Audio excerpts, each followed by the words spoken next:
জান্নাতীরা জাহান্নামীদেরকে বলবে, এ জাহান্নামীরা, বল কেন জাহান্নামে আসছস? জাহান্নামীরা তখন বলবে, এক নাম্বার কারণ কোরআনে বলেন আমি না। আল্লাহ তখন বলেন, ক্বালু লাম নাকু মিনাল মুসাল্লিন।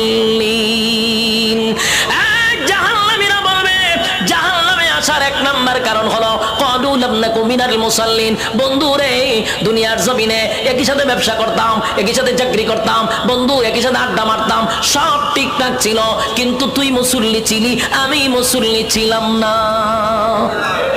ক্বালু লাম নাকু মিনাল মুসাল্লিন, তুমি নামাজি ছিলা, আমি নামাজি ছিলাম না। তাহলে বলুন তো দেখি, জাহান্নামে যাওয়ার এক নাম্বার কারণ কি না পড়া? আরো জোরে, কি না পড়া?